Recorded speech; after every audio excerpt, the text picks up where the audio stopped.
आदिल शाम को अपने कच्चे घर लौटा। उसकी बीवी असमा चूल्हे पर सादा सा खाना पका रही थी।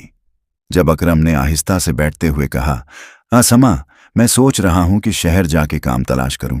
यहां तो कुछ बचा ही नहीं, ना मजदूरी है ना गुजारा। मैं कैसे संभालूं तुम दोनों को? आसमा ने आदिल की तरफ देखा और धीरे से बोली, अगर यही बेहतर है तो जाओ, लेकिन वादा करो 20 साल से एक दिन ज्यादा ना लगाना। अगर एक दिन भी ऊपर हुआ तो समझ लेना कि मेरा तुमसे कोई रिश्ता नहीं रहा। मैं आजाद हूंगी, तुमसे कोई सवाल ना होगा। आदिल ने वादा किया और अगली सुबह अपने कपड़े और रोटी की एक पोटली लेकर शहर रवाना हो गया। शहर में बहुत दिनों बाद उसे एक अच्छा काम मिला। एक बुजुर्ग दुकानदार हाजी मस्तान का कपड़ों का कारोबार था। उसे आदिल की मेहनत और ईमानदारी इतनी पसंद आई कि वह उसे अपना खास कारीगर बना बैठा। दिन महीने बने, महीने साल, और यूं पूरे 19 साल गुजर गए। जब 20वां साल शुरू होने को आया, आदिल ने हाजी मस्तान से कहा, बाबा जी, अब मुझे वापस अपने गांव जाना है। वादे का वक्त पूरा हो गया है। हाजी का चेहरा उदास हो गया। कहने लगे, टम, मेरे लिए तो तू बेटा बन गया है। 1 साल और रुक जा, मेरी दुकान संभाल, मैं थक गया हूं। आदिल ने मुस्कुरा के कहा, बाबा जी, अगर वादा ना होता तो जरूर रुकता, लेकिन मैं आसमा से वादा कर चुका हूं। हाजी ने ना चाहते हुए भी उसे जाने दिया। एक बड़ा थैला भर के उसे मजदूरी के पैसे दिए और कहा, यह ले 20 साल की मजदूरी है, और ये 3 सोने के सिक्के, ये मेरी तरफ से इनाम है। थोड़े नहीं है, तेरी मेहनत के लायक भी नहीं, पर दिल से दे रहा हूं। आदिल ने थैला कंधे पर रखा, सिक्के जेब में रखे और खुशी खुशी अपने गांव की तरफ रवाना हो गया। लेकिन रास्ता कच्चा था और रास्ते में 3 डाकुओं ने उसे रोक लिया। उन्होंने आदिल से कहा, जो कुछ भी है निकाल दे, वरना जान से मार देंगे। आदिल ने मिन्नत समाज्त की, भाइयों, 20 साल मेहनत की है, कुछ तो छोड़ दो, आधा ले लो। लेकिन वह ना माने। आदिल के पास और कोई रास्ता ना बचा। उसने थैला उनके हवाले कर दिया।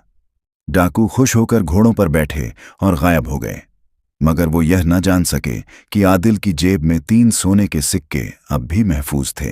दिल गम से बोझिल और सोचता रहा, आसमा से क्या कहूंगा? 20 साल की मेहनत के बदले बस 3 सिक्के, ये कैसा मुकद्दर है मेरा। थोड़ी देर बाद वह एक छोटे से बाग के पास पहुंचा, जहां 3 मुसाफिर बैठे थे, 2 नौजवान और एक बूढ़ा शख्स। अकरम ने उन दोनों नौजवानों से बात शुरू की, मगर देखा कि बूढ़ा शख्स आसमान की तरफ देखकर मुस्कुरा रहा है, जैसे परिंदों की बातें सुन रहा हो। आदिल ने हैरत से पूछा, बाबा जी बात क्यों नहीं करते? बस आसमान ही देखते रहते हैं। नौजवानों ने मुस्कुरा के कहा, ये हमारे वालिद हैं, परिंदों की जुबान समझते हैं, उनकी बातें सुन के हंसते रहते हैं।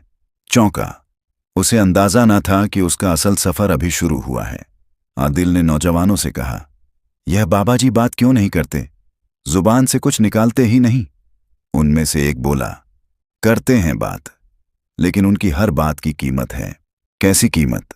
नौजवान मुस्कुराकर बोला, हर एक जुमले के बदले 1 सोने का सिक्का लेते हैं। आदिल दिल ही दिल में सोचा, मैं और क्या ही गरीब हो जाऊंगा अगर 1 सिक्का उनको दे दूं। लगता है बुजुर्ग हिकमत से बोलता है, परिंदों की जुबान समझता है, इसका एक जुमला सुनने में हर्ज ही क्या है। उसने जेब से 1 सिक्का निकाला और बुजुर्ग को दे दिया। बुजुर्ग ने धीरे से कहा, जब दरिया पागल हो उसमें कदम मत रखना। आदिल रुक गया। उसने सर हिलाया, लेकिन दिल में सोचने लगा, 2-3 लफ्जों के बदले 1 सिक्का, लेकिन बात में दम है। फिर उसका दिल और चाहने लगा कि वो न और जाने उसने दूसरा सिक्का निकाला और बुजुर्ग के हाथ पर रख दिया। बुजुर्ग ने फिर धीरे से कहा, जब भी परिंदे किसी जगह पर चक्कर काट रहे हो, वहां जाकर जरूर देखो, कोई राज छुपा होता है। आदिल ने इकबाल में सर हिलाया। उसने वह आखिरी सिक्का भी बुजुर्ग को दे दिया। बुजुर्ग ने उसकी तरफ देखा, फिर कहा, जब किसी चीज को देखकर गुस्सा आए तो फौरन फैसला मत करो, कुछ लम्हे रुक जाओ, शायद बाद में कोई ऐसी बात सुनो जो दिल खुश कर दे। अब बुजुर्ग चुप हो गया। अब आदिल आगे चल दिया। चलते चलते एक दरिया के किनारे पहुंचा। दरिया जोश में था। 7 पेड़ों की टहनियां, पत्थर, सब कुछ बहा के ले जा रहा था। आदिल ने फौरन बुजुर्ग की पहली बात याद की, जब दरिया पागल हो उसमें कदम मत रखना। उसने दरिया पार करने का इरादा तर्क कर दिया। एक पेड़ के नीचे बैठा थैले से रोटी निकाली और खाने लगा। उसी दौरान एक घुड़सवार आता दिखाई दिया। उसने आदिल से पूछा, ओए भाई, यहां बैठे क्या कर रहे हो? आदिल ने कहा, दरिया का हाल देखो, पागल हुआ है। मैं इंतजार कर रहा हूं, शायद थम जाए। घुड़सवार हंसा, गुरूर से बोला, मैं दिखाता हूं कैसे पार किया जाता है, और घोड़ा दौड़ा दिया। आदिल ने दम साध के देखा। घोड़ा जब दरिया के बीच पहुंचा तो पानी की तेज लहर ने उसे बहा लिया। सवार ग्रक हो गया और घोड़ा जोर लगाकर वापस किनारे आ गया। आदिल ने अल्लाह का शुक्र अदा किया। अगर बुजुर्ग की बात ना मानी होती तो आज मैं भी उस सवार की जगह होता। फिर वह घोड़े पर सवार हुआ और आगे बढ़ा। एक पुराना लकड़ी का पुल नजर आया। वो खुशी खुशी पुल पार करके दरिया के दूसरे किनारे पहुंच गया। अब वह जंगल के बीचों बीच चल रहा था कि अचानक उसने आसमान की तरफ देखा। कुछ उकाब फिजा में एक जगह मंडला रहे थे। को बुजुर्ग की दूसरी बात याद आई, जब परिंदे किसी जगह पर चक्कर काट रहे हों, वहां जाकर जरूर देखो। उसने देखा वो तीनों वही डाकू जो उसका थैला लूट कर गए थे, जमीन पर मुर्दा पड़े थे। उनके पास सोने से भरा हुआ एक संदूक पड़ा था, और वही थैला भी जो आदिल का था। और पता चला कि तीनों लुटेरों ने और भी मुसाफिरों को लूटा था और इस सुनसान जगह आकर छिपे थे ताकि माल बांट सके। फिर उनमें से एक को खाने के लिए भेजा। बाकी दो ने आपस में साजिश की कि जब वह लौटे तो उसे कुतला करके सारा माल आपस में बांट ले, मगर तीसरे ने भी जहर खाने में मिला दिया। जैसे ही वह खाना लेकर वापस आया, दोनों ने उस पर हमला कर दिया और क्ल कर दिया। फिर सुकून से बैठकर खाने लगे, लेकिन जैसे ही खाया वह भी तड़प तड़प कर मर गए। आदिल यह सब देखकर हैरान रह गया और अल्लाह का शुक्र अदा किया कि अगर बुजुर्ग की बात ना सुनी होती तो ना सिक्का बचता ना जान। फिर ज्यादा सोचे बगैर वह आगे बढ़ा।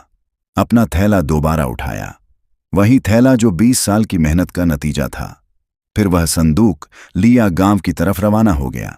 रास्ते में दिल खुशी से झूम रहा था। वह सोच रहा था, अल्लाह का शुक्र है, जो खोया था वह वापस मिला और उससे भी अच्छाई ज्यादा। अपने घर के दरवाजे के सामने खड़ा था। दरवाजा खोलने से पहले घर की खिड़की खुली हुई थी, अंदर रोशनी झलक रही थी। आदिल दबे कदमों खिड़की तक गया, झांक कर देखा और वह मंजर जो उसने देखा उसके दिल को चीर गया। घर के बीच में दस्तरख्वान बिछा था, तरह तरह के खाने रखे थे और एक अजनबी शख्स आसमां के सामने बैठा था। वो शख्स पीठ किए बैठा था। आदिल उसे पहचान ना सका। उसका दिल फटने लगा। ये क्या यही मेरा इनाम है? आसमां ने वादा तोड़ा। यह शख्स कौन है? गुस्सा उबल पड़ा।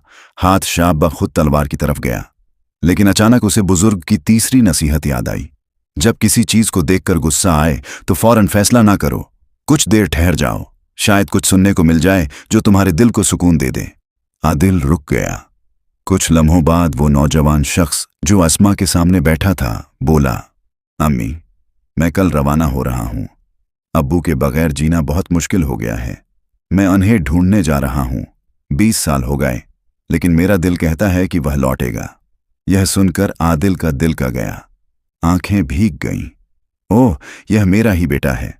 रहीम, जिसे मैं पहचानने से रह गया, आहिस्ता से दरवाजा खोला। अस्मा जैसे ही उसे देखा, चीख मार के उठी, दौड़कर उसे गले लगा लिया। रहीम ने यह मंजर देखा तो हैरान रह गया। अम्मी, ये हाँ बेटा, ये तुम्हारे अब्बू हैं। रहीम रोते हुए बाप की तरफ लपका। आदिल ने उसे सीने से लगा लिया। आंखों से बहते आंसू 20 बरसों का कर्ज चुका रहे थे। या अल्लाह, अगर मैंने उस वक्त सब्र ना किया होता तो आज अपने ही बेटे को कत्ल कर देता। फिर आदिल ने बीवी और बेटे को सारी कहानी सुनाई, कैसे वो शहर गया, किस तरह काम किया, डाकुओं का हमला, 3 सोने के सिक्के, बुजुर्ग की नसीहतें और फिर वो अजीब अंजाम। जब उसने दोनों थैले उनके सामने रखे, एक में 20 साल की कमाई और दूसरे में डाकुओं का छोड़ा हुआ सोना, रहीम बोला, अब्बू, यह सोना। आदिल ने कहा, बेटा, मैं सोच रहा हूं इससे जमीन खरीदूं, घर बना दूं, कुछ बचत रख लूं।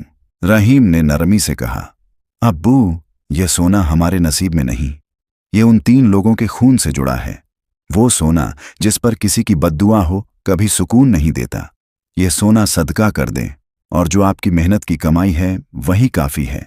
आदिल बेटे की दानाई पर हैरान रह गया और बहुत खुश हुआ। फिर उसने सारा सोना अल्लाह की राह में सदका कर दिया और हर दिन उस नसीहत को याद रखता रहा। गुस्से में फैसला ना करो, थोड़ा ठहर जाना बहुत सी बर्बादियां बचा सकता है। यूं 20 साल बाद आदिल का घर मोहब्बत, सुकून और खुशी से भर गया।